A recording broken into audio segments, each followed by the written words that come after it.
দেখুন সূরা আল ইনশিরাহ, এই সূরাটা কোরআনে কারীমে 94 নম্বর সূরা এবং 30 পারার মধ্যে সূরা আল ইনশিরাহ মওজুদ আছে। এই সূরাটা মক্কা শরীফে নাজিল হয়েছে। এই সূরাতে একটি রুকু এবং 8টি আয়াত রয়েছে, 130টি হরফ রয়েছে। আল্লাহ সুবহানাহু ওয়া তাআলা তার হাবিব সাল্লাল্লাহু আলাইহি সাল্লামের শানে এই সূরা নাজিল করলেন। কোথায়? কোন শহরে? পবিত্র মক্কা নগরীতে, যেখানে ডানে বামে সামনে পিছনে পাহাড়ের উপর পাহাড়ের নিচে চারিদিকে নবী করিম আলাইহিস সালাতু ওয়াস সালামের শত্রু ছিল। সেখানে আল্লাহ সুবহানাহু ওয়া তাআলা তার হাবিবের শান কিভাবে তুলে ধরলেন, বলুন সুবহানাল্লাহ, আল্লাহু আকবার। শান তুলে ধরলেন, ইরশাদ করলেন আলাম নাশরাহ লাকা সাদরাক। আচ্ছা, এই সূরাকে সূরাতুশ শারহ বলা হয়, সূরা আল ইনশিরাহ বলা হয়, সূরাতুস সদর বলা হয়। আল্লাহ সুবহানাহু ওয়া তাআলা হাবিব আলাইহিস সালাতু ওয়াস সালাম নবী করিম আলাইহিস সালাতু ওয়াস সালামের কাছে জিবরিল আমিন আসলেন, আরজ করলেন আলাম নাশরাহ লাকা সাদরাক। হাবিব, আল্লাহ তাআলা ইরশাদ করতেছেন আপনার জন্য সূরা পাঠিয়েছেন, কি? আলাম নাশরাহ লাকা সাদরাক। এ হাবিব, আমি কি আপনার বক্ষকে প্রশস্ত করিনি? আলাম নাশরাহ লাকা সাদরাক। हबीब, मैंने क्या आपके सीने अथर को वसी नहीं किया, इंशिराह नहीं किया? हबीब, আমি কি আপনার সিনা মোবারককে কি করিনি? প্রশস্ত করিনি? আল্লাহু আকবার। আল্লাহ তাআলা প্রশ্ন করছেন তার হাবিবকে, সুবহানাল্লাহ। ইনশিরাহে সদর, বক্ষকে প্রশস্ত করা, এ বিষয়ে নবী মুফাসসিরিন কেরাম বলেন যে 3 বার নবী করিম আলাইহিস সালাতু ওয়াস সালামের সদর মুবারক, সিনা মুবারককে চাক করা হয়েছে, কুদরতি অপারেশন করা হয়েছে। কয়বার? জোরে বলেন। 3 বার। কি অপারেশন করা হয়েছে এটাও শুনুন। হুজুরে করিম সাল্লাল্লাহু তাআলা আলাইহি ওয়াসাল্লামের বাল্যকালে জিবরিল আমিন একবার আসলেন এবং কুদরতি অপারেশন করে একটা স্বর্ণের তাশত নিয়ে এসেছিলেন। নবী করিম আলাইহিস সালাতু ওয়াস সালামের সিনা মোবারক বের করলেন, তাশতের উপর রাখলেন এবং জমজমের পানি দিয়ে এটাকে ধৌত করলেন। বলেন সুবহানাল্লাহ। জমজমের পানি দিয়ে এটাকে ধৌত করলেন এবং আবার যেখানে ছিল এই সিনা মোবারকের কলম মোবারক যেখানে ছিল রাসূল করিম আলাইহিস সালাতু ওয়াস সালামের ওই জায়গায় আবার জিবরিল আমিন রেখে দিলেন। আচ্ছা, দুনিয়াতে অপারেশন হলে, দুনিয়াতে যদি অপারেশন হয় তাহলে ওটার সেলাইয়ের একটা দাগ থাকবে, ঠিক কি না? সেলাইয়ের একটা দাগ থাকবে, কিন্তু এটা কুদরতি অপারেশন, এখানে সেলাইয়ের কোনো দাগ নাই। জোরে বলুন সুবহানাল্লাহ। अल्लाह सुब्हानहू व तआला इरशाद करलें अलम नशरह लक सदरक। हबीब, हमने क्या आपके कल्ब अथर को इंशिराह नहीं किया? 3 बार इंशिराहे कल्ब হয়েছে, इंशिराहे सदर হয়েছে। নবীজি কলব মুবারককে 3 বার জমজমের পানি দিয়ে ধৌত করা হয়েছে। একবার কি বললাম? কখন? বাল্যকালে। দ্বিতীয়বার হচ্ছে ওয়াহি নাজিলের পূর্বে। কয়বার হলো? 2 বার। তৃতীয়বার রাসূল করিম আলাইহিস সালাতু ওয়াস সালাম যখন মেরাজে তাশরীফ নিয়ে যাচ্ছেন তখন আরেকবার জিবরিল আমিন হুজুর আলাইহিস সালাতু ওয়াস সালামের ইনশিরাহে কলব বা নবী করিম আলাইহিস সালাতু ওয়াস সালামের কলব মোবারকের অপারেশন করলেন। চিৎকার করে বলুন সুবহানাল্লাহ। তাহলে প্রিয় নবী আলাইহিস সালাতু ওয়াস সালামের লাইফে 3 বার হুজুর করিম আলাইহিস সালাতু ওয়াস সালাম এর বক্ষকে প্রশস্ত করা হয়েছে। আলাম নাশরাহ লাকা সাদরাক ওয়া ওয়াদানা আনকা বিজরাক। এ হাবিব, আমি কি আপনার কাছ থেকে বোঝ, আপনার যে বোঝ ছিল, বোঝা ছিল আপনার উপর, এটা কি আমি সরাইনি? আল্লাহু আকবার। इरशाद करছেন, আমি ए महबूब आपके सीने पर जो बोझ था, जो वजन था, मैंने उसे हटाया। अल्लाह अकबर। এখানে মুফাসসিরিনে কেরাম বলতেছেন বোঝ কি ছিল? হুজুর সাল্লাল্লাহু সাল্লাম বিছনায় যখন যেতেন তখনও আমাদেরকে নিয়ে চিন্তা করতেন, আল্লাহ আমার উম্মতকে কিভাবে ক্ষমা করানো যায়, আল্লাহ আমার উম্মত কিভাবে পার পাবে, আল্লাহ আমার উম্মত কিভাবে মুক্তি পাবে, আল্লাহ আমার উম্মত জাহান্নামের শাস্তি থেকে কিভাবে বাঁচবে, আল্লাহ আমার উম্মতকে কিভাবে জান্নাতে নিয়ে যাওয়া যাবে। হুজুর সাল্লাল্লাহু আলাইহি ওয়াসাল্লাম সব সময় এটা নিয়ে চিন্তিত থাকতেন। মুফাসসিরিনে কেরামের আরেক দল বলছেন যে হ্যাঁ, কুফারে কুরাইশ এর ইসলামের বিষয়ে নবী পাক সাল্লাল্লাহু আলাইহি ওয়াসাল্লাম সব সময় চিন্তিত থাকতেন। আমার দাওয়াত তারা অ্যাকসেপ্ট করছে না, আল্লাহ তাআলার তাওহীদকে তারা মানছে না, রাসূলুল্লাহ সাল্লাল্লাহু আলাইহি ওয়াসাল্লামের রিসালাতের প্রতি তারা ঈমান আনতেছে না। এটা নিয়ে নবী করিম আলাইহিস সালাতু ওয়াসালাম সব সময় চিন্তা করতেন। নবী করিম আলাইহিস সালাতু ওয়াসালামের কাছে জিবরিল আমিনকে পাঠানো হলো, হাবিব আপনাকে এত চিন্তা করার কি দরকার? জোরে বলুন সুবহানাল্লাহ। হাবিব আমি জানি আপনি অনেক চিন্তা করেন। ওয়া ওয়াদানা আনকা বিজরাক আল্লাযী আনকাদা যাহরাক। যেই বোঝ, এ আমার হাবিব আলাইহিস সালাতু ওয়াসসালাম, जो बोझ आपकी पीठ पर जो बोझ था, যে বোঝ আপনার পিঠের উপর ছিল, আমি এটাকে সরাই দিয়েছি। আল্লাযী আনকাদা যাহরাক। এরপরে আল্লাহ সুবহানাহু ওয়া তাআলা ইরশাদ করলেন, ওয়া রাফা'না লাকা যিকরাক। আল্লাহু আকবার। এই আয়াতটা এমন একটি আয়াত, দেখতে ছোট মনে হচ্ছে, ওয়া রাফা'না লাকা যিকরাক, ছোট্ট মনে হচ্ছে, কিন্তু এই আয়াতের তাফসীর কসম খেয়ে বলছি যদি পুরো মাস সেখানে করা হয় এই আয়াতের তাফসীর করে শেষ করা যেতে পারে না। আল্লাহ তাআলা ইরশাদ করছেন, वरफ़अना लका ज़िक्रक। ऐ महबूब, हमने तो आपके जिक्र को बुलंद किया। वरफ़अना लका ज़िक्रक। हबीब, আমি আপনার জিকিরকে, আপনার আলোচনাকে আমি সুমহান উচ্চ মাকাম মর্যাদা দান করেছি। वरफ़अना लका ज़िक्रक। হাবিব, আপনার জিকিরকে রিফআত দিয়েছি। হাবিব, আপনার শানকে রিফআত দিয়েছি।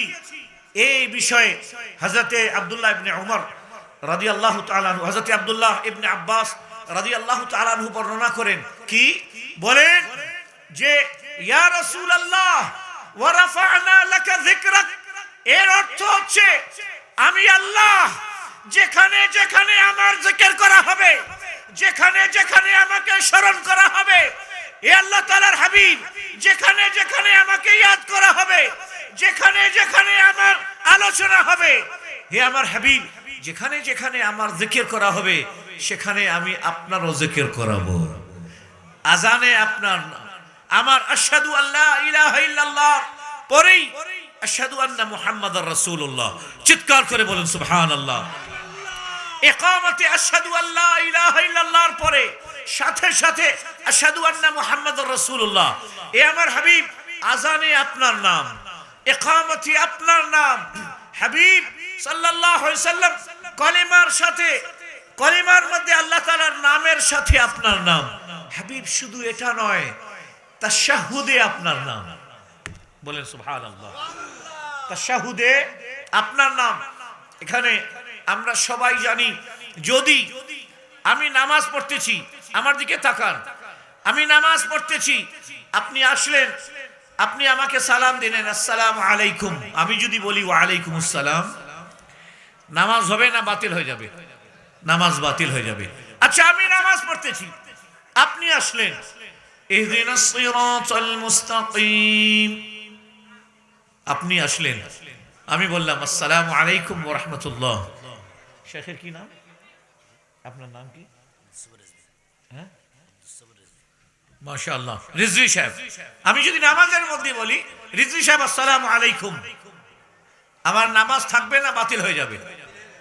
বাতিল হয়ে যাবে। আল্লাহ, কিন্তু ওয়া রাফা'না লাকা যিকরাক, হাবিব শুনুন, আপনার জিকিরকে আমি আমার জিকিরের সাথে এমন মিলায় রেখেছি যতক্ষণ পর্যন্ত নামাজের মধ্যে আপনাকে সালাম দেবে না, আসসালামু আলাইকা আইয়ুহান নাবিয়্যু ওয়া রাহমাতুল্লাহি ওয়া বারাকাতুহু, যতক্ষণ পর্যন্ত আপনাকে সালাম দেবে না নামাজ তার কমপ্লিট হবে না। চিৎকার করে বলুন সুবহানাল্লাহ, আল্লাহু আকবার। ওয়া রাফা'না লাকা যিকরাক, এই আল্লাহু আকবার। এই বিষয়ে আমাদের আলা হযরত ইমাম ইশক মুহাব্বত মুজাদ্দিদে দ্বীন ও মিল্লাত আশ-শাইখ মাওলানা ইমাম আহমদ রিজা খান ফাজিলে বারেলভী রাহমাতুল্লাহি আলাইহি কত সুন্দর কথা বলেছেন।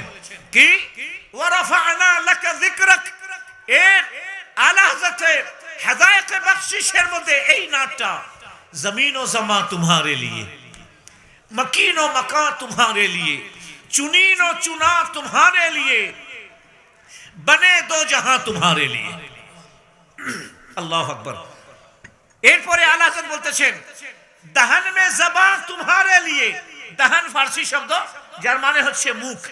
দহন মে জবান তোমারে লিয়ে, ইয়া রাসূলুল্লাহ, আমার মুখের মধ্যে আল্লাহ জবান দিয়েছেন আপনার আলোচনা করার জন্য, আপনার উপর দুরূদ পাঠ করার জন্য, আপনার উপর সালাম পেশ করার জন্য। দহন মে জবান তোমারে লিয়ে, এরপরে বলতেছেন বদন মে है जान तुम्हारे लिए, ইয়া রাসূলুল্লাহ, আমার শরীরে যে জান আছে না, এটাও আপনার জন্য। আমি যদি আমার জান আপনার কদমে কুরবান করে দিতে পারি তাহলে আমি মনে করব যে আমি সফল হতে সক্ষম হয়েছি। চিৎকার করে বলেন সুবহানাল্লাহ, আল্লাহু আকবার। এরপরে ওয়া রাফা'না লাকা যিকরাক, এই এটাকে সামনে রেখে, এই লাইনটাকে, এই আয়াতটাকে সামনে রেখে আলা হযরত রাহমাতুল্লাহি তাআলা আলাইহি কত সুন্দর ইরশাদ করলেন। কি যে ইয়া রাসূলুল্লাহ, दहन में ज़बान तुम्हारे लिए, बदन में है जान तुम्हारे लिए, हम आए यहाँ तुम्हारे लिए, उठे भी वहां तुम्हारे लिए। अल्लाह अकबर, अल्लाह अकबर। वरफ़अना लका ज़िक्रक, एरपरे এই ওয়ারাফা'না লাকা যিকরাক যখন হুজুর করিম আলাইহিস সালাতু ওয়াস সালামের সামনে পেশ করা হলো, আকা করিম আলাইহিস সালাতু ওয়াস সালাম এত খুশি হলেন, এত খুশি হলেন, এত খুশি হলেন, যখন উম্মতের বিষয়ে হুজুর রাত জেগে তাহাজ্জুদ পড়ে, কিয়ামুল লাইল করে যখন কাঁদেন, হুজুর করিম আলাইহিস সালাতু ওয়াস সালামের কাছে জিবরিল আমিন আসলেন। ইয়া রাসূলুল্লাহ, আপনি আপনার উম্মতকে নিয়ে এত চিন্তা করতেছেন কেন? ওয়ালা সাউফা ইউতিকা রাব্বুকা ফাতারদা, জোরে বলুন সুবহানাল্লাহ। ওয়ালা সাউফা আন করিব, ওয়ালা সাউফা ইউতিকা আন করিব, आपका रब आपको अता करेगा, অনতি বিলম্বে আপনার রব আপনাকে দান করবেন। ওয়ালা সাউফা ইউতিকা রাব্বুকা, আপনার রব, ফাতারদা, আপনি রবের প্রতি রাজি হয়ে যাবেন। জোরে বলুন সুবহানাল্লাহ। আচ্ছা, কি দান করবেন এটা বলেননি,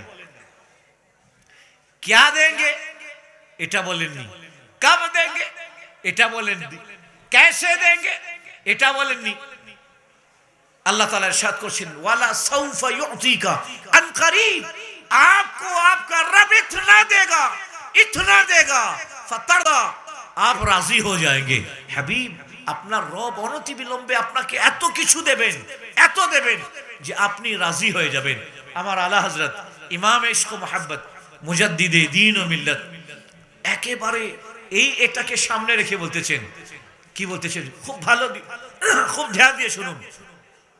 खुदा की रजा चाहते हैं दो आलम, आला हज़रत বলতেছেন खुदा की रजा चाहते हैं दो आलम, আমরা নামাজ পড়ি আল্লাহকে রাজি রাখার জন্য, জিবরিল আমিন ডিউটি করেন আল্লাহকে রাজি করার জন্য, হযরতে মিকাইল তার দায়িত্ব পালন করতেছেন আল্লাহকে রাজি করার জন্য। হযরতে সাইয়্যিদুনা ইসরাফিল তিনি সুর নিয়ে দাঁড়িয়ে আছেন, ফু দেবেন আল্লাহকে রাজি করার জন্য। আজরাইল আলাইহিস সালাম গ্রামে গঞ্জে গিয়ে রূহ কবজ করতেছেন আল্লাহকে রাজি করার জন্য। আমরা হজ করি, যাকাত দেই, মসজিদ নির্মাণ করি আল্লাহকে রাজি করার জন্য। আল্লাহ গোটা বিশ্ব দাঁড়িয়ে রাখছি আল্লাহকে রাজি করার জন্য, ঠিক কি না? একটু জোরে বলেন। এই যে মসজিদ আপনারা মসজিদ যে বানাচ্ছেন কাকে রাজি করার জন্য? জোরে বলেন। আল্লাহকে রাজি করার জন্য। রাত্রে শীতের সময় রাত্রে উঠে তাহাজ্জুদ পড়েন কাকে রাজি করার জন্য? একটু উত্তর দেন। রাত্রে উঠে মায়ের পা টিপেন কাকে রাজি করার জন্য? পবিত্র খানা খাবার তাওয়াফ করেন ভিড়ের মধ্যে, গরমের মধ্যে। রওজা শরীফে আকা করিম সাল্লাল্লাহু আলাইহি ওয়াসাল্লামের দরবারে আকদাসে গিয়ে কাঁদেন কাকে রাজি করার জন্য? আল্লাহকে রাজি করার জন্য। আল্লাহ হযরত বলছেন খোদা কি রাজা চাহতে हैं दो आलम, আল্লাহকে রাজি করার জন্য দুই আলম, ইহকাল এবং পরকাল, দুই জগৎ, এই জগৎ ওই জগৎ। খোদা কি রাজা চাহতে हैं दो आलम, तमाम কায়নাত আল্লাহকে রাজি করতে চায়, ঠিক কি না? এখন আল্লাহ বলছেন খুদা চাহতা है রাজায়ে মুহাম্মদ সাল্লাল্লাহু আলাইহি ওয়াসাল্লাম, সারা দুনিয়া আল্লাহকে রাজি করতে চায়, বলেন সুবহানাল্লাহ।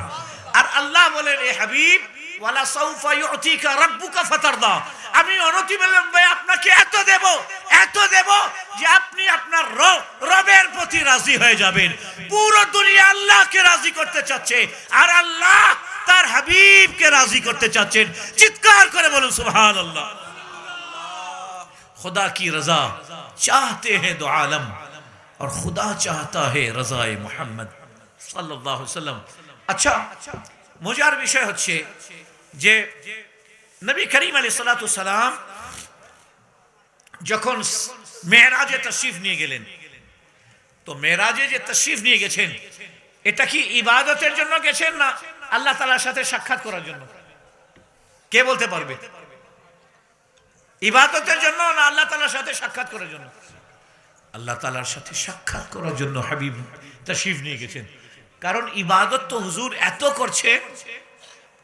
করছেন যে নবী করিম আলাইহিস সালাতু ওয়াসালামের পা ফুলে যেত। ঠিক আছে, কুমিল লাইলা ইল্লা কালিলা, আল্লাহ তাআলা ইরশাদ করলেন হাবিব ইয়া আইয়ুহাল মুজাম্মিলু কুমিল লাইলা ইল্লা কালিলা। এ হাবিব, চাদর ওয়ালে হাবিব, দেখতেছি সারা রাত ইবাদত করেন আপনি। কুমিল লাইলা, ঠিক আছে ইবাদত করুন, ইল্লা কালিলা, কিছু সময় আপনি আপনার আরামের জন্য বেছে নিন, কারণ আপনার এই কষ্ট আল্লাহ তাআলা দেখতে পারছেন না, মানে আল্লাহ তাআলা এই কষ্টকে পছন্দ করছেন না। তার হাবিব দাঁড়াবে, পা ফুলে যাবে। আচ্ছা, পা এমনও ফুলতো যে পা ফুলে গিয়ে পা থেকে রক্ত বের হতো। কারণ আমাদের মতো সূরা ইখলাস আর ইন্না আতাইনাকাল কাউসার সূরা ইখলাস দিয়ে তো হুজুর তাহাজ্জুদের নামাজ পড়েন না। হুজুর তো তাহাজ্জুদে দাঁড়ান তো এক রাকাতে পুরো কোরআন শেষ করে দেন। জোরে বলুন সুবহানাল্লাহ। এক রাকাতে পুরো কোরআন শেষ। আল্লাহু আকবার। জোরে চিৎকার করে বলেন আল্লাহু আকবার। আচ্ছা, নবী করিম আলাইহিস সালাতু ওয়াসালাম তো নবী করিম আলাইহিস সালাতু ওয়াসালাম আছেন। হযরতে ফাতিমাতুজ জাহরা রাদিয়াল্লাহু তাআলা আনহা 2 রাকাত নামাজ কিয়ামুল লাইলের জন্য নিয়ত করেন। এক রাকাতে পুরো কোরআন পড়ে নেন। এক রাকাতে পুরো কোরআন পড়েন। দ্বিতীয় রাকাতে যখন যান, হযরতে বেলাল মসজিদে নববীতে আযান দিলেন, ফজরের আযান। তখন হযরতে ফাতিমাতু জাহরা রাদিয়াল্লাহু তাআলা আনহা আরজ করলেন, মাওলা তোমার রাত এত ছোট যে ফাতিমা প্রাণ ভরে 2 রাকাত নামাজ আদায় করতে পারলো না। চিৎকার করে বলুন সুবহানাল্লাহ। আল্লাহ, তোমার রাত এত ছোট যে প্রাণ ভরে তোমাকে 2টা সেজদা দিতে পারলাম না। আল্লাহু আকবার।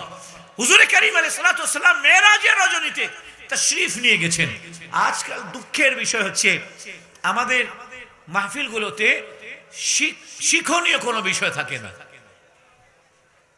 কথা বুঝছেন? আসলে এই মাহফিলগুলো তো এমন যে একবার যে আসছে সে যাওয়ার সময় যেন মানিক মুক্তা কোরআন থেকে নিয়ে যায়, ঠিক কিনা? হাদিস থেকে মানিক মুক্তা নিয়ে যায়, সে আশরাফি নিয়ে যায়, সে দিনার ও দিরহাম নিয়ে যায়। কিন্তু আমাদের এখানে আজকে আমি কিছুদিন আমার ইয়েতে বললাম, সোশ্যাল মিডিয়াতে বললাম, যে আমাকে প্রশ্ন করলো যে হুজুর বক্তব্যগুলো আগেকার মতো হয় না কেন? আমি বললাম যে প্রথম হচ্ছে বক্তাদেরকে মুখলিস হতে হবে।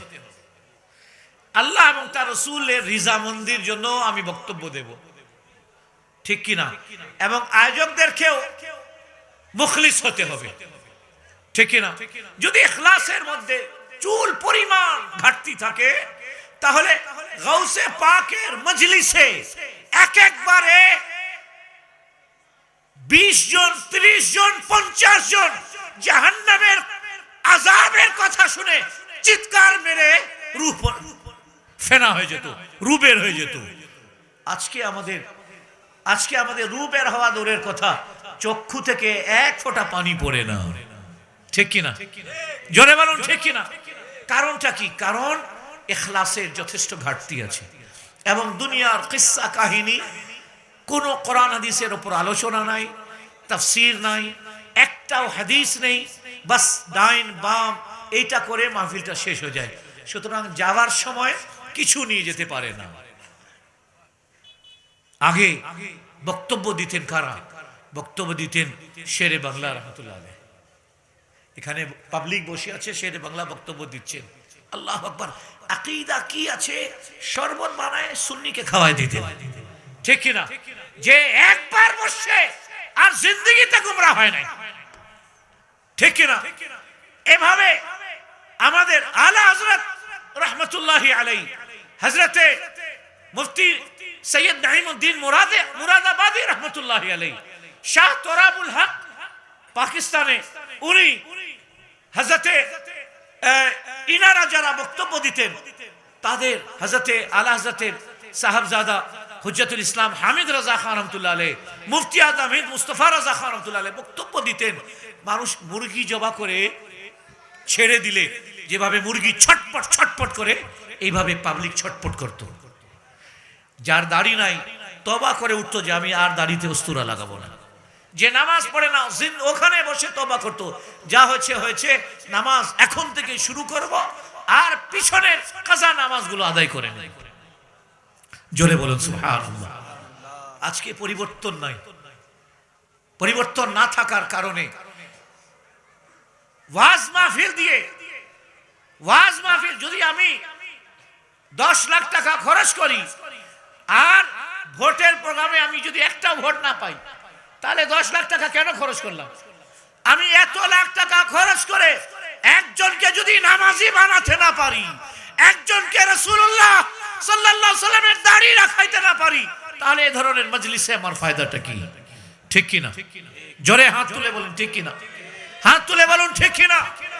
আমাদের দরকার আছে ইসলাহ, সংশোধনের। তো নবী করিম আলাইহিস সালাতু ওয়াস সালাম যে মেরাজে তাশরীফ নিয়ে গেলেন, ইবাদতের জন্য না আল্লাহ তাআলার সাথে সাক্ষাতের জন্য? আল্লাহ তাআলার সাথে সাক্ষাতের জন্য। নবী করিম আলাইহিস সালাতু ওয়াস সালাম রাহমাতুল লিল আলামিন। আল্লাহু আকবার। হুজুর করিম আলাইহিস সালাতু ওয়াস সালাম রাহমাতুল লিল আলামিন, হুজুর করিম সাল্লাল্লাহু আলাইহি ওয়াসাল্লাম আমাদেরকে নিয়ে চিন্তা করতেছেন। দেখলেন আল্লাহ সুবহানাহু ওয়া তাআলা। আচ্ছা শুনেন, এ ভাইরা আমার দিকে তাকাও।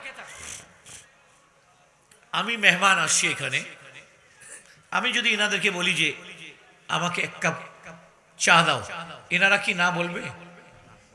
বা যদি আমি বলি একটু হালকা গরম পানি দাও, এনারা না বলবে? না বলবে না। কেন বলবে না? মেহমানের সম্মানার্থে।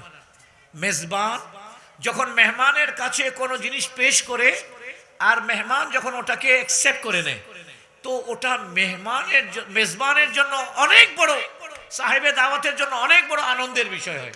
আর সবকিছু রেখে দিল, উনি হাতও লাগালো না, এটাতে দুঃখ পায়, ঠিক কিনা? তো আল্লাহ তাআলার হাবিব আলাইহিস সালাতু ওয়াস সালাম মেরাজের রজনীতে মেহমান হয়ে গেছে। মেজবানকে বলেন না, দাওয়াত কে দিয়েছেন? আল্লাহ। কে দিয়েছেন?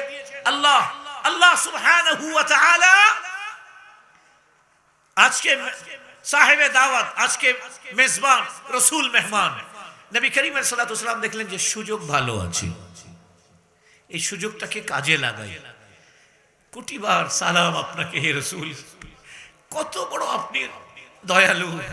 ওখানে সাক্ষাতের জন্য গেছেন, ওখানেও আমাদেরকে চিন্তা করতেছে। ওখানে সাক্ষাতের জন্য গেছেন আপনার মনিবের সাথে, কিন্তু ওখানেও আমাদেরকে ভুলে যাননি। আল্লাহ, ইনি হচ্ছেন রাহমাতুল লিল আলামিন। হুজুর করিম আলাইহিস সালাতু ওয়াস সালাম দেখলেন যে সুযোগ ভালো আছে, আজকে আমি মেহমান, আল্লাহ মেজবান, আল্লাহ তাআলার দাওয়াতে আমি লাব্বাইক বলে হাজির হয়েছি। আজকে যা চাবো আমার আল্লাহ না বলবেন না, জোরে বলুন সুবহানাল্লাহ। যা চাবো আল্লাহ দান করবেন। সুতরাং আমি আজকে নিজের জন্য কিছু চাবো না, আমার গুনাহগার উম্মতের জন্য চাবো। এবং আল্লাহ তাআলার কাছে সবচেয়ে পছন্দনীয় আমল কোনটা জানেন? সেজদা। সবচেয়ে পছন্দ করেন আল্লাহ তাআলা সেজদাকে। নবী করিম আলাইহিস সালাতু ওয়াস সালাম সেজদায় মাথা নিয়ে গেলেন, সেজদায় মাথা নিয়ে গেলেন, সেজদায় পড়ে গেলেন। একবার সুবহানা রাব্বিয়াল আলা, দুবার সুবহানা রাব্বিয়াল আলা, তিনবার সুবহানা রাব্বিয়াল আলা। আল্লাহ সুবহানাহু ওয়া তাআলা দেখতেছেন আমার হাবিব কখন মাথা সেজদা থেকে উঠান। নবীজি কিন্তু উনিও বলতেছেন আজকে সুযোগ আছে মাওলা, আমি সেজদা থেকে মাথা তুলবো না, আমি মাথা তুলবো না। 5 বার, 7 বার, 9 বার, 11 বার মাথা তুলছেন না। ইরফা রাসাকা ইয়া হাবিব, হাবিব सर तो उठाइए, सलमा शीता मांगिए, क्या मांगेंगे? হাবিব মাথা উঠান সেজদা থেকে, আমি দেখতেছি আপনি কিছু চাচ্ছেন, চান, যা চাবেন আমি তাই দান করব। চিৎকার করে বলুন সুবহানাল্লাহ। চান, যা চাবেন তাই দান করব। আল্লাহু আকবার। হাবিব কুরবান যাই আপনার চাওয়ার উপর। কি চাইলে জানেন? মানে আল্লাহ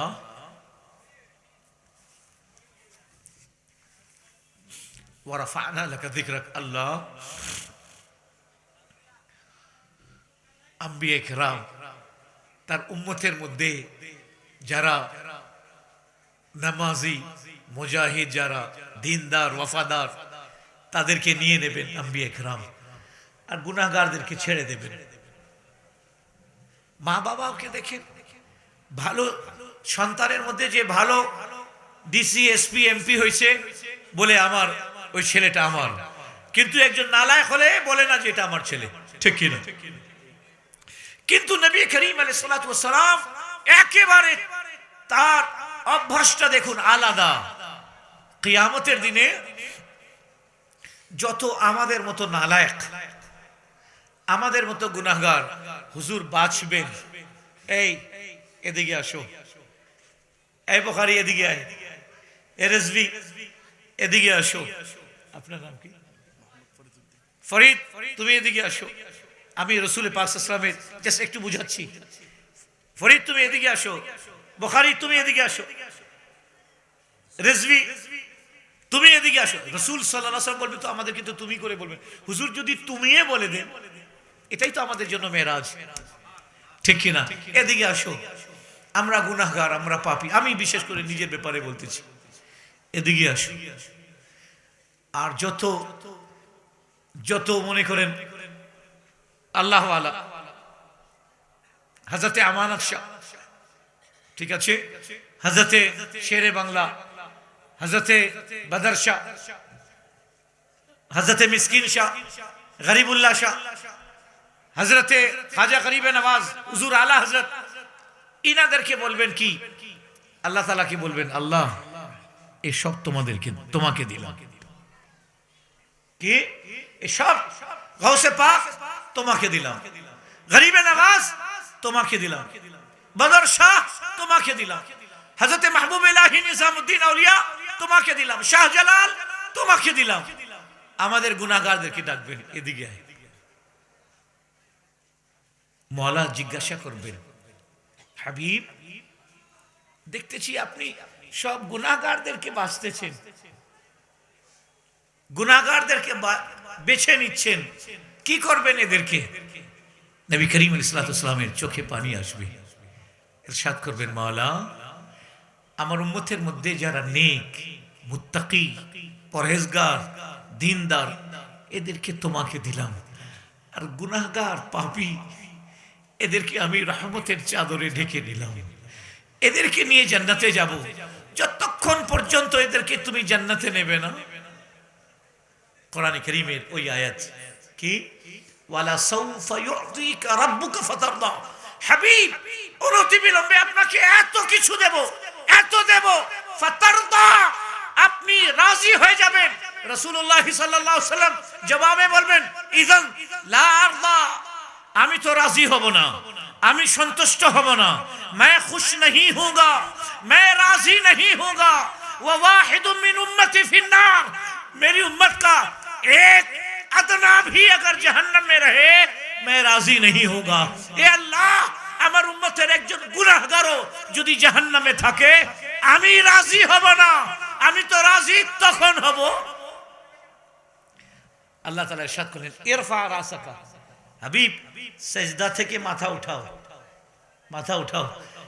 আসলেই কিন্তু আফসোস, আমরা প্রিয় নবী আলাইহিস সালাতু ওয়াস সালামকে চিনতে পারিনি।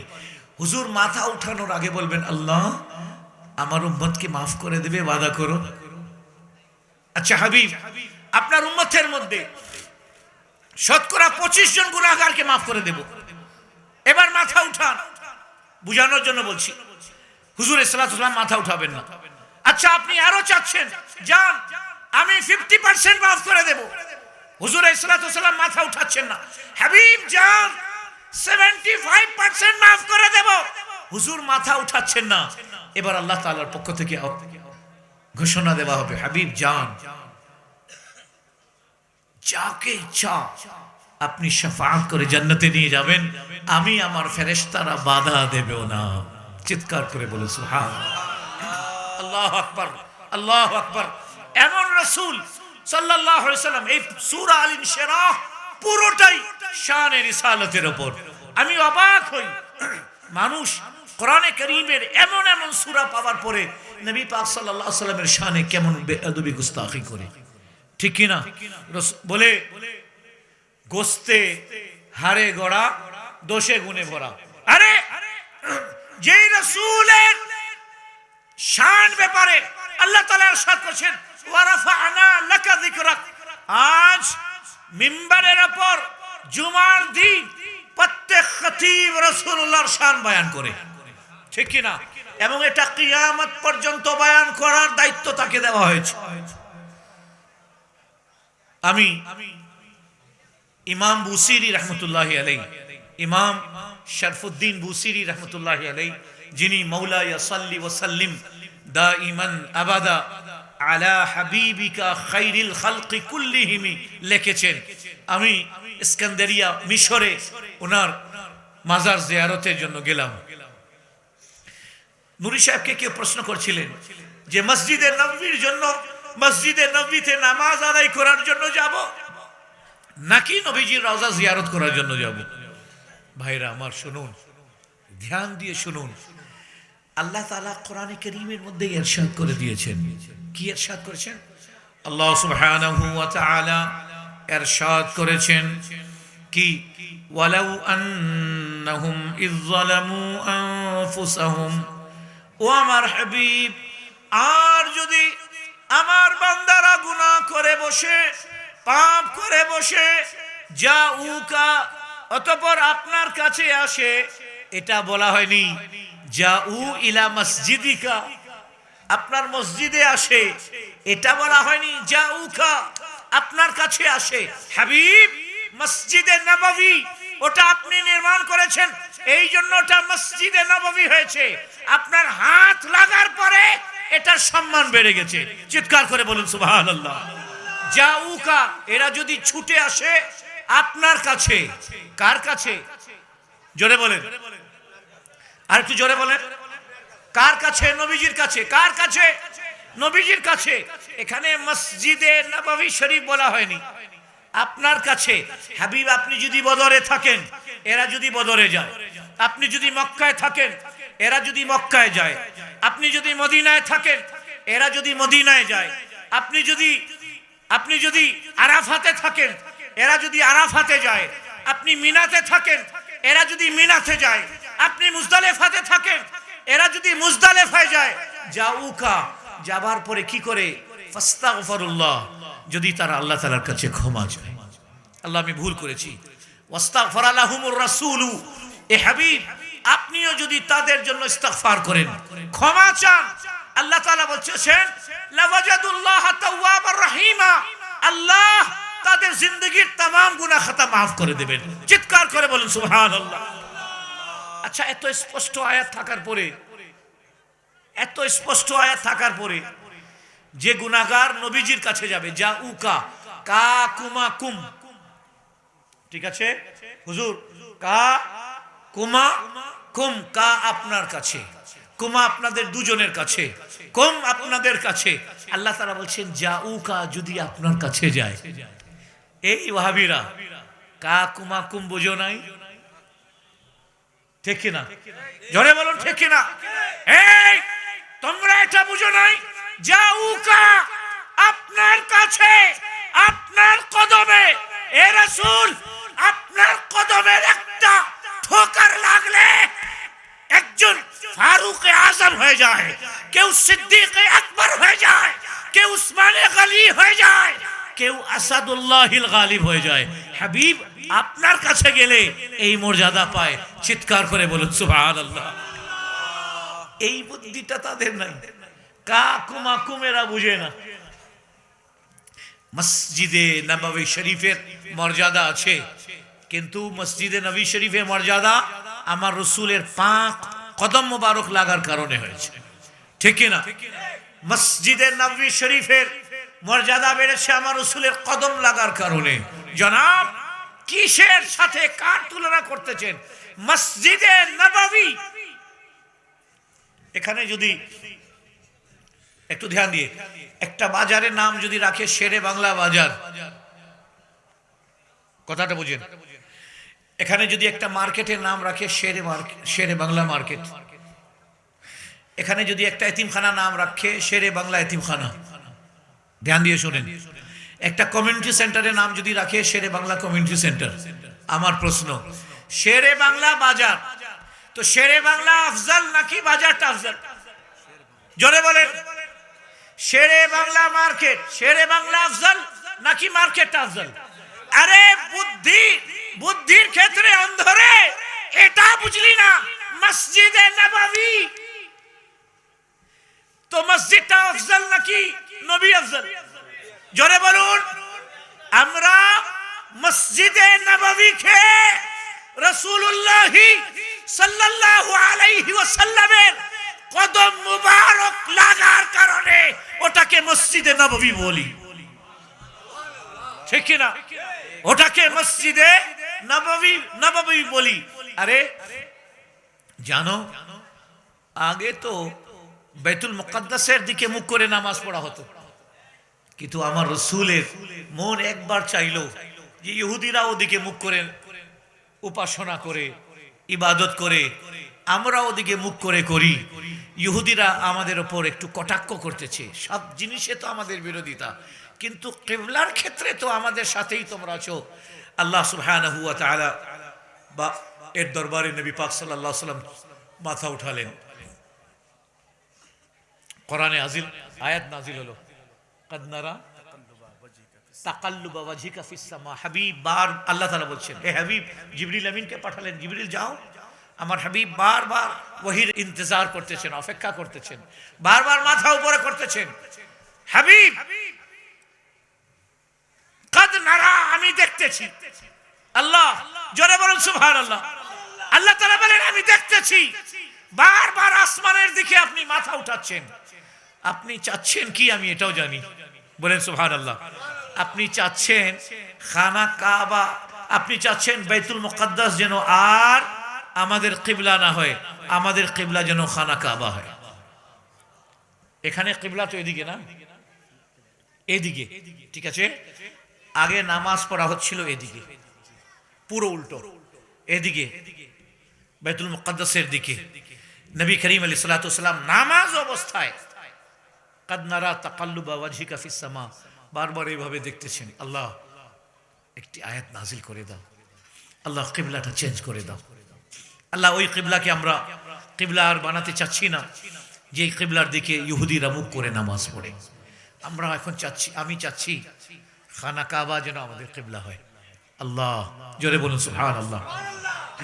তখন জিবরিল আমিন আসলেন, আসার পরে আল্লাহ তাআলার পক্ষ থেকে এই আয়াতটা নিয়ে আসলেন এবং ইরশাদ করলেন, তরদাহাস, এ হাবিব, আপনাকে রাজি করার জন্য, হাবিব আপনাকে সন্তুষ্ট করার জন্য যার কিবলা চেঞ্জ করে দিলাম, আপনাকে রাজি করার জন্য।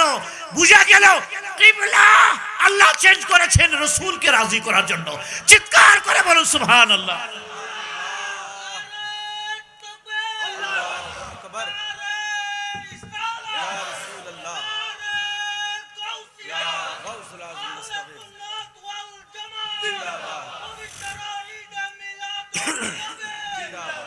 আল্লাহু আকবার।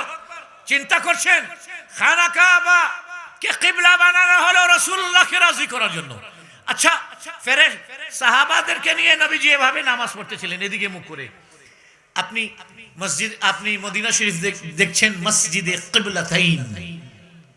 কে কে গেছেন মদিনা শরীফে? একজনও যাননি? নাই এখানে একজনও? মসজিদে কিবলাতাইন দেখছেন? মসজিদে কিবলাতাইন, কিবলাতুন এক বচন, কিবলাতাইন দু বচন। কিবলাতাইন দুই কিবলা বিশিষ্ট মসজিদ। আরে কিবলা তো একটা হয়। মসজিদে কিবলাতাইন দুই কিবলাওয়ালা মসজিদ। নবীজি এদিকে মুখ করে নামাজ পড়তেছিলেন। যখন বললেন আল্লাহ, মনের মধ্যে চিন্তা করলেন, আল্লাহ আমি আর বাইতুল মুকদ্দাসকে কিবলা বানাতে চাচ্ছি না, আমার মন চাচ্ছে মুসলমানরা খানা কাবার দিকে মুখ করে নামাজ পড়ুক। আল্লাহ তাআলা বললেন, হাবিব আপনি চাচ্ছেন, আমি ওটাই করে দিলাম। আরে নবী চাইলে কিবলা বদলে দেওয়া হয়। এ গুস্তাখে রাসূল ওয়াহাবিরা বলিস যে রাসূলুল্লাহ মরে মাটিতে মিশে গেছেন। আল্লাহু আকবার। শুনো, যতদিন পৃথিবী থাকবে, পৃথিবী ধ্বংস হয়ে যাবে, রাসূলুল্লাহর আলোচনা বন্ধ হবে না। আলোচনা বন্ধ হবে না। আপনি জানেন কোরআনে আল্লাহ তাআলা ইরশাদ করেছেন, ইন্নাল্লাহা ওয়া মালাইকাতাহু ইউসাল্লুনা আলান নবী, নিশ্চয়ই আল্লাহ এবং তার ফেরেশতাগণ ইউসাল্লুনা আলান নবী, দুরূদ প্রেরণ করতেছেন নবী পাক সাল্লাল্লাহু আলাইহি সাল্লামের উপর। আসুন, এই ওয়ারাফা'না লাকা যিকরাক এর আলোকে বলতেছি, দুরূদ পাঠ করতেছেন, দুরূদ প্রেরণ করতেছেন, ইউসাল্লুনা আলান নবী, দুরূদ প্রেরণ করতেছেন নবী করিম আলাইহিস সালাতু ওয়াস সালামের উপর। প্রশ্ন জাগে, খুব ধ্যান দিয়ে শুনো, তরুণরা শুনো, প্রশ্ন জাগে, আল্লাহ তুমি তোমার ফেরেশতাদেরকে নিয়ে দুরূদ প্রেরণ করতেছো, একটা আমার ছোট্ট প্রশ্ন আছে মাওলা তোমার দরবারে। আরে কি প্রশ্ন আছে? কর। আল্লাহ সময় তো বললে না, সময় তো বললে না, কবে থেকে দুরূদ পাঠ করতেছো, দুরূদ প্রেরণ করতেছো ফেরেশতাদেরকে নিয়ে? জবাব আসবে, আরে কবে থেকে? যখন কবে শব্দ জন্ম হয়নি, সৃষ্টি হয়নি, টাইমটা কি ছিল? আরে টাইম তো বানানো হলো চন্দ্র সূর্য সৃষ্টি করার পরে টাইমকে সৃষ্টি করা হলো, ঠিক কি না? যখন টাইম সৃষ্টি হয় নাই তখনও আমি দুরূদ প্রেরণ করতেছিলাম। যখন দিন ছিল না তখনও দুরূদ প্রেরণ করতেছিলাম। যখন রাত ছিল না তখনও দুরূদ প্রেরণ করতেছিলাম। যখন সপ্তাহ ছিল না তখনও দুরূদ প্রেরণ করছিলাম। যখন মাস ছিল না তখনও দুরূদ প্রেরণ করতেছিলাম। যখন বছর ছিল না তখনও দুরূদ প্রেরণ করতেছিলাম। যখন যুগ ছিল না, সেঞ্চুরি ছিল না, হাফ সেঞ্চুরি ছিল না, তখনও দুরূদ আমার হাবিবের ওপর প্রেরণ করতেছিলাম। আল্লাহ বুঝলাম, একটু দয়া করে বলবে? বলে শোনো, আমার একটা শব্দ আমি বলেছি, ওয়া মালাইকাতাহু, তার ফেরেশতাদেরকে নিয়ে, আমি আমার ফেরেশতাদেরকে নিয়ে, যখন ফেরেশতা ছিল না তবু আমি দুরূদ প্রেরণ করতেছিলাম।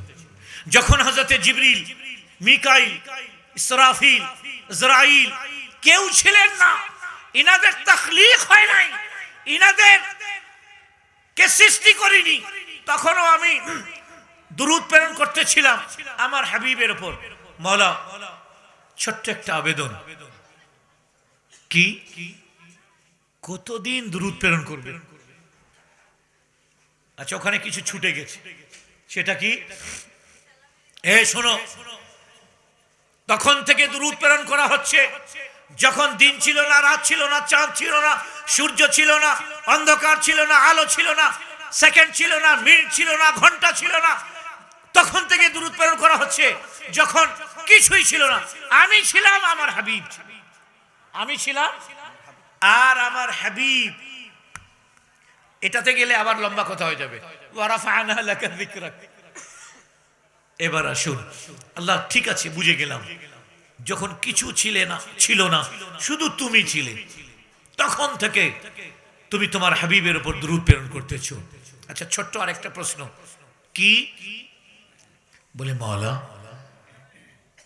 এখানে সীমানা নির্ধারণ করো নাই, কতদিন পর্যন্ত, কব তক দুরূদ ভেজেগা মাওলা? দুরূদ ঠিক আছে, কিছুই ছিল না তখন, শুধু তুমি ছিলে, তোমার হাবিবের উপর দুরূদ প্রেরণ করছো, এখন কতদিন পর্যন্ত করবে? বলে শোনো, যখন জিবরিল থাকবেন না, এক সময় আসবে ফেরেশতাদেরকে মৃত্যু দেওয়া হবে, এক সময় আসবে চাঁদ সূর্যকে ধ্বংস করে দেওয়া হবে, জমিন আসমানকে ধ্বংস করে দেওয়া হবে, তারকা, বঙ্গোপসাগর, আটলান্টিক কিছু থাকবে না। বলে হুজুর আল্লাহ কতদিন পর্যন্ত? বলে শুনো, যখন কিছুই ছিল না তখন থেকে দুরূদ প্রেরণ করতেছি আমার হাবিবের ওপর, আর যখন কিছুই থাকবে না, শুধু আমি থাকব, তখনও আমার হাবিবের ওপর দুরূদ প্রেরণ করতে থাকবো। চিৎকার করে বলুন সুবহানাল্লাহ। ওয়া রাফা'না লাকা যিকরাক। হাবিব, তোমার আলোচনা, তোমার জিকির আমি এত বুলন্দ করেছি, মানুষের চিন্তাধারার ঊর্ধ্বে। আল্লাহু আকবার, জোরে বলেন আল্লাহু আকবার। প্রাণ প্রিয় ইসলামী ভাইয়েরা, আজ আল্লাহ তাআলার দরবারে আমরা শুকরিয়া আদায় করছি, ওই দলে আল্লাহ তাআলা আমাদেরকে নিয়েছেন যেই দলে শানে রিসালাতের ওপর আলোচনা করা হয়। ওই দলে নেননি যেখানে নবীজির ব্যাপারে ত্রুটিপূর্ণ কথা ও রুচিকর কথা, এমন এমন কথা বলা হয় যেটা কোনো মুসলমান বলতে পারে না। ঠিক কিনা? জোরে বলুন ঠিক কিনা? আল্লাহু আকবার। সাহাবী নবী করিম আলাইহিস সালাতু ওয়াস সালামের বিষয়ে শব্দ চয়নের আরেকটা কথা শুনেন, বর্তমানে খুব শোনা যাচ্ছে, বাউলকে নিয়ে গোটা বাংলাদেশে একটা হুলস্থুল চলতেছে। ঠিক কিনা? আমরা বলতে চাই, আমাদের স্পষ্ট কথা, কোরআন ও সুন্নাহর বিপরীত যেই হোক, আমাদের সাথে আহলে সুন্নাতের সাথে তার কোনো সম্পর্ক নাই। ঠিক কিনা? যেখানে রাসূলুল্লাহ সাল্লাল্লাহু আলাইহি সাল্লামের শানে শব্দ চয়নের ব্যাপারে আল্লাহ সতর্ক করে দিলেন। কি বললেন? ওয়ালা তাকুলু রাইনা। রাইনা শব্দ বলবে না, ওয়া কুল উনজুরনা। আমার রাসূলকে রাইনা বলবে না। রাইনা মানে রাখাল। ওই ইহুদ ও নাসারা যখন নবীজিকে দেখতো তখন রাইনা রাইনা বলে চিৎকার করতো, আমাদের রাখাল, আমাদের রাখাল। সাহাবা নবীজির দরবারে বলতেন রাইনা, হুজুর একটু আমার দিকে তাকান। ইনারা এই শব্দে বলতেন, সাহাবা এই শব্দে বলতেন, ইয়া রাসূলুল্লাহ নজরে ইনায়েত হো, হুজুর একটু দৃষ্টিপাত কামনা করছি, ইয়া রাসূলুল্লাহ একটু আপনার নজরটা আমার দিকে দিন, ইয়া রাসূলুল্লাহ একটু আপনার ধ্যানটা আমার দিকে দিন। সাহাবা এই সেন্সে বলতেন, কি রাইনা, কিন্তু বাইরে ওই কাফের মুশরিকরা ইহুদি নাসরানীরা কি বলতো? রাইনা রাইনা ইয়া মুহাম্মদ রাইনা, হে রাখাল হে মুহাম্মদ। নাউযুবিল্লাহি মিন যালিক। আল্লাহ তাআলা জিবরিল আমিনকে পাঠালেন, জিবরিল যাও আমার হাবিবের সাহাবাদেরকে আশিকদেরকে বলে দাও আজ থেকে তারা যেন রাইনা শব্দ আমার রাসূলের জন্য ব্যবহার না করে। কুল উনজুরনা, ওরা যেন বলে উনজুরনা, হুজুর আমাদের দিকে তাকান। কারণ উনজুরনা একটাই অর্থ আছে, আমাদের দিকে তাকান। আর রাইনা আমাদের দিকে তাকান এবং আমাদের রাখাল, দুটা শব্দ আছে। এমন শব্দ আমার রাসূলের দরবারে বলবে না যেটা একটা অর্থ ভালো আর একটা অর্থ মন্দ। মন্দওয়ালা শব্দ আমার রাসূলের চৌখটে নিয়ে আসবে না। চিৎকার করে বলুন সুবহানাল্লাহ।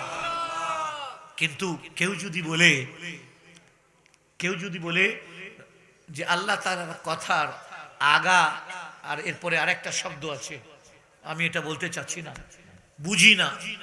মনে রাখবেন আমাদের ইসলাম, আমরা শুনুন রিসার্চ করবেন, আমরা বলি না কমলি ওয়ালে আকা, বলি কিনা? আলা হযরত ইমাম ইশক মোহাব্বত পুরো হাদায়েকে বখশিশে কমলি ওয়ালা শব্দ রাসূলের জন্য বলেন নাই। এটা উলামায়ে কেরাম আপনাদের দৃষ্টি আকর্ষণ করছি। আলা হযরত উর্দুতেও বলে এ কমলি ওয়ালে আকা নজরে করম খুদারা, উর্দুতেও বলে। কিন্তু আলা হযরত, ধ্যান দিয়ে শুনুন, আলা হযরত কত সতর্ক। আলা হযরত পুরো হাদায়েকে বখশিশের মধ্যে কোন জায়গায় কমলিওয়ালা শব্দ নবীজিকে বলেন নাই। জিজ্ঞাসা করবেন না হুজুর কেন করবেন না? জিজ্ঞাসা করবেন না কেন বলেননি হুজুর? শুনুন, আরবিতে একটা কায়দা আছে, সেটা হচ্ছে তাসগীর, কোন জিনিসকে ছোট করে দেখানো। যেমন কিতাব, এই কিতাবকে যদি বলি কিতাব, তাহলে এত মোটা কিতাবও হতে পারে, এত মোটা কিতাব হতে পারে, এত মোটা কিতাব হতে পারে, এত মোটা কিতাব হতে পারে। কিন্তু যদি আমি বলি কুতাইব, তাসগীরের সিগা, মানে ছোট্ট একটা পুস্তিকা। কথা বুঝে আসছে? এভাবে শাবুন মানে হচ্ছে তরুণ, কিন্তু আমি যদি বলি শুআইব, ছোট্ট একটা তরুণ। রাজুলুন, একজন বীর বাহাদুর পুরুষ, কিন্তু আমি যদি বলি রুজাইল, ছোট্ট একটা পুরুষ। তো আরবিতে তাসগীর আনা হয় ছোট্ট প্রমাণ করার জন্য। কিতাবের, ছোট্ট কিতাবের জন্য কুতাইব। শাবুন মানে তরুণ জওয়ান, আর ছোট্ট জওয়ান শুআইব। রাজুলুন মানে পুরুষ, ছোট্ট পুরুষ রুজাইল। এভাবে উর্দুতে কম্বল মানে কম্বল, কম্বল মানে কম্বল, আর কমলি ছোট্ট কম্বল। কথা বুঝে আসছে? কমলি মানে ছোট্ট কম্বল। এটা উর্দু ভাষা, যেহেতু আমার তো মাতৃভাষা, আমাদের হযরতে নিজামুদ্দিন আউলিয়া রহমতুল্লাহ আলাইহির আমরা বংশধর। 47-এ আমার দাদা ছিলেন নর্থ বেঙ্গলে, আমরা বাসাতে এখনো উর্দু বলি। তো কম্বল, কম্বল মানে বড় কম্বল, আর কমলি তাসগীর, ছোট্ট একটা কম্বল। তো আলা হযরত বলছেন যে আমার রাসূলের জুতা মোবারককে কেউ ছোট জুতা বলুক, আমি এটা বরদাস্ত করব না।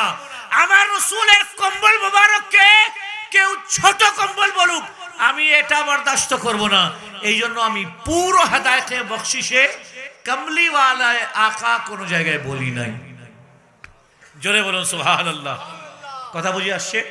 তার মানে এই নয় যারা কমলিওয়ালা বলছে তারা বেয়াদবি করছে, না, এটা কিন্তু বেয়াদবিও না। কিন্তু আলা হযরতের ইশক, আমরা সুন্নিরা, আমরা তো নর্থ বেঙ্গলে আছি, ওয়ারাফা'না লাকা যিকরাক, এটার উপর যতটুকু আলোচনা সুন্নিরা করে, ওয়া রাফা'না লাকা যিকরাক, সূরা আল ইনশিরাহ এর সত্যিকার তাফসীর যেভাবে সুন্নিরা করে, পৃথিবীতে এরকম তাফসীর কেউ করে না। আল্লাহ তাআলা ইরশাদ করলেন কি, ওয়া ওয়াদা'না আনকা विज़रक, क्या मैंने आपसे बोझ नहीं हटाया, আমি কি আপনার কাছ থেকে বোঝ সরাইনি? আল্লাযী আনকাযা যাহরাক, যে বোঝ আপনার পিঠের উপর রাখা ছিল, আপনি অনুভব করতেন সব সময় যে আমার পিঠের উপর বোঝ আছে। ওয়া রাফা'না লাকা যিকরাক, হাবিব আপনার জিকির কি আমি উচ্চ মহান বুলন্দি দান করেছি। ইন্না মা'আল উসরি ইউসরা, আপনাদেরকে সান্ত্বনা দিচ্ছেন আল্লাহ তাআলা, আমাদেরকে সান্ত্বনা দিচ্ছেন। ইন্না মা'আল উসরি ইউসরা, প্রত্যেক কঠিনের পরে কি আছে? আরাম আছে। প্রত্যেক অশান্তির পরে শান্তি আছে, প্রত্যেক অভাবের পরে নিয়ামত আছে। ইন্না মা'আল উসরি ইউসরা। হাবিব, আজ আপনি খানা কাবাতে নামাজ আদায় করতে পারছেন না, উটের নারী ভুঁড়ি আপনার পিঠের উপর দিচ্ছে। ইন্না মা'আল উসরি ইউসরা, অনতি বিলম্বে এমন সময় আসতেছে পুরা বিশ্ব আপনার হাতে চলে আসবে। চিৎকার করে বলুন সুবহানাল্লাহ। ইন্না মা'আল উসরি ইউসরা, প্রত্যেক কঠিন, প্রত্যেক দুঃখের পরে সুখ আছে। এরপরে আল্লাহ সুবহানাহু ওয়া তাআলা ইরশাদ করছেন, ফাইযা ফারাগতা ফানসাব ওয়া ইলা রাব্বিকা ফারগাব। হাবিব, যখন আপনি নামাজ থেকে ফারেগ হবেন, আপনারা তো আরামে আছেন, আমরা নর্থ বেঙ্গলে নামাজের পরে যখন মোনাজাত, এখানে তো দুইবার মোনাজাত করে, ঠিক না? এখানে দুবার মোনাজাত করে, একবার তো ফরজ নামাজের পরে মোনাজাত করে, একবার সব ওজিফার সবার সুন্নত নফল হওয়ার পরে ইমাম সাহেব আরেকবার মোনাজাত করেন, ঠিক কিনা? আপনারা ভাগ্যবান যে দুইবার মোনাজাত করে আপনাদের ইমাম সাহেব। আমাদের এখানে তো আসসালামু আলাইকুম ওয়া রাহমাতুল্লাহ, আসসালামু আলাইকুম ওয়া রাহমাতুল্লাহ, উঠে চলে যায়। যদি কেউ মোনাজাত করে আসে হাতে, এটা বেদাত, এটা হারাম, এটা কি করতেছো? শুনুন, এই সূরা আল ইনশিরাহের মধ্যে আল্লাহ তাআলা ইরশাদ করেছেন, ফাইযা ফারাগতা ফানসাব, যখন আপনি নামাজ থেকে ফারেগ হয়ে যাবেন, ওয়া ইলা রাব্বিকা ফারগাব। তো হাবিব, আপনার মনোনিবেশ আপনার রবের দিকে করেন। উলামায়ে কেরাম এটার তাফসীরে বলতেছেন, ফাইযা ফারাগতা ফানসাব, এই ফাইযা ফারাগতা মিনাস সালাওয়াতিল মাকতুবাত, আপনি যখন ফরজ নামাজ থেকে ফারিগ হবেন, ফারিগ হয়ে যাবেন, ফাস্তাগিল ফিদ দুআ, হাবিব দোয়াতে মশগুল হয়ে যান। চিৎকার করে বলুন সুবহানাল্লাহ। আচ্ছা, এবার আসেন, কিল আলী রাসূলুল্লাহ সাল্লাল্লাহু আলাইহি ওয়াসাল্লাম, তিরমিজি শরীফের হাদিস, হুজুরকে জিজ্ঞাসা করা হলো, আইয়ুদ দুআ আসমা ইয়া রাসূলুল্লাহ, হুজুর কোন সময়ের দোয়া আল্লাহ তাআলার দরবারে কবুল হয়? সাহাবা প্রশ্ন করছেন আমাদের জন্য, জোরে বলুন সুবহানাল্লাহ। হুজুর কোন সময়ের দোয়া আল্লাহ তাআলার দরবারে কবুল হয়? নবী করিম আলাইহিস সালাতু ওয়াস সালাম কি ইরশাদ করলেন শুনুন, শুনবেন? কারা কারা শুনবে না হাত তুলেন দেখি। আমি বলছি শুনবে না, আচ্ছা, না বুঝে হাত তুলছেন। এবার বলেন শুনবে কোন সময়ের দোয়া কবুল হয়? শুনবে? কারা কারা শুনবেন হাত তুলেন। মারহাবা। শুনেন, নবী করিম সাল্লাল্লাহু আলাইহি ওয়াসাল্লামকে জিজ্ঞাসা করা হলো, আমি একটু ট্রাই করলাম, টেস্ট করলাম যে আপনারা জেগে আছেন নাকি বিছানায় ধ্যান চলে গেছে। না, আলহামদুলিল্লাহ আমাদের ভাইরা, আশা রাখি ফজরের নামাজে সবাই মসজিদে আসবেন, বলেন ইনশাআল্লাহ। জামাতে আসবেন, বলেন ইনশাআল্লাহ। ওই ওয়াজ দিয়ে কোনো ফায়দা হবে না যেই রাত্রের ফজরের জামাত ছুটে যায়। কথা বুঝছেন? আবার বলছি, ওই ওয়াজ দিয়ে কোনো ফায়দা হবে না যেই ওয়াজ শোনার পরে ফজরের জামাত ছুটে যায়। নামাজ বলছি না, জামাত বলছি। নামাজ তো অনেক বড় জিনিস, জামাতের কথা বলছি। রাসূলুল্লাহ সাল্লাল্লাহু আলাইহি ওয়াসাল্লাম ইরশাদ করেছেন, যেই ব্যক্তি আজান শুনলো অথচ জামাতে গেল না, যেই ব্যক্তি আজান শুনলো অথচ নামাজে গেল না, তরুণরা শুনে নাও, ভালো করে শুনে নাও। নবী করিম রাউফুর রহিম সাল্লাল্লাহু আলাইহি ওয়াসাল্লাম ইরশাদ করেছেন, যে ব্যক্তি আজান শুনলো অথচ মসজিদে গেল না, ক্যামেরাম্যান, মাইকম্যান, ডেকোরেশন ওয়ালা, কমিটি ওয়ালা, হযরত বদর শাহ রহমতুল্লাহ স্মৃতি সংসদ, মুরব্বী, তরুণ, সবাইকে বলছি, প্রিয় নবী আলাইহিস সালাতু ওয়াস সালাম ইরশাদ করেছেন কি, যে ব্যক্তি আজান শুনলো অথচ জামাতে গেল না, মসজিদে গেল না, আমার মন চায় তার ঘরে আগুন লাগানোর আদেশ করি। জোরে বলেন নাউযুবিল্লাহ, আরো জোরে বলুন নাউযুবিল্লাহ, আরো একবার চিৎকার করে বলেন নাউযুবিল্লাহ। রাসূলুল্লাহ রক্তাক্ত হলেন তায়েফের ময়দানে, রক্তাক্ত হলেন। জিবরিল আমিন আসলেন, ইয়া রাসূলুল্লাহ আপনার এই কষ্ট আমরা দেখতে পাচ্ছি না, আপনি আদেশ করুন তায়েফের দুটো পাহাড় একত্রিত করে চেপে দেই, এরা একেবারে আটার মতো গুঁড়া হয়ে যাবে। নবীজি চোখে অশ্রু, শরীরে রক্ত, ক্ষত বিক্ষত শরীর, তবু কি ইরশাদ করলেন জানেন? বললেন জিবরিল, না না না, আমার আল্লাহ আমাকে রহমত বানিয়ে দুনিয়াতে প্রেরণ করেছে, আমি এদের জন্য বদদুয়া করতে পারি না, এরা আমাকে চিনে নাই, এই জন্য আমাকে কষ্ট দিচ্ছে, যেদিন চিনে ফেলবে আমার কলমা পড়ে মুসলমান হয়ে যাবে, এরা যদি না হয় এর সন্তানরা মুসলমান হবে। চিৎকার করে বলুন সুবহানাল্লাহ। যে রাসূল তায়েফের ময়দানে বদদুয়া করেননি, সে রাসূল বলতেছেন, যারা আজান শুনলো অথচ মসজিদে গেল না, আমার মন চায় তার ঘরে আগুন লাগানোর আদেশ দিয়ে দেই, কিন্তু ঘরে মহিলা ও শিশু থাকার কারণে আমি এই আদেশ দিতে পারি না। জোরে বলুন সুবহানাল্লাহ। এ নাস্তিকরা, তোরা বলিস ইসলামে নারীর অধিকার নাই, দেখ নারীর অধিকার। আমার রাসূল সাল্লাল্লাহু আলাইহি ওয়াসাল্লামের বয়স 25 বছর, আর আমার নবী সর্বপ্রথম যাকে বিয়ে করতেছেন তিনি একজন বিধবা। 40 বছরের আমার নবী বিয়ে করে দেখালেন গোটা বিশ্বকে, শুধু নারীর অধিকার বললে হবে না, নারীর অধিকার কাকে বলা হয় দেখো। আমি সর্বপ্রথম বিয়ে হযরতে খাদিজাতুল কুবরার সাথে করে দেখাই দিচ্ছি নারীর অধিকার কিভাবে প্রতিষ্ঠিত করতে হয়। চিৎকার করে বলুন সুবহানাল্লাহ, আল্লাহু আকবার। ঠিক কি না? তোমরা শুধু নারীর অধিকার, নারীর অধিকার। হুজুর করিম আলাইহিস সালাতু ওয়াস সালাম ইরশাদ করলেন, নারী ও শিশু থাকার কারণে আমি এই আদেশ দিতে পারি না। তাহলে রাসূলুল্লাহ সাল্লাল্লাহু আলাইহি ওয়াসাল্লাম নারীর প্রতি শ্রদ্ধা দেখালেন, ঠিক কি না?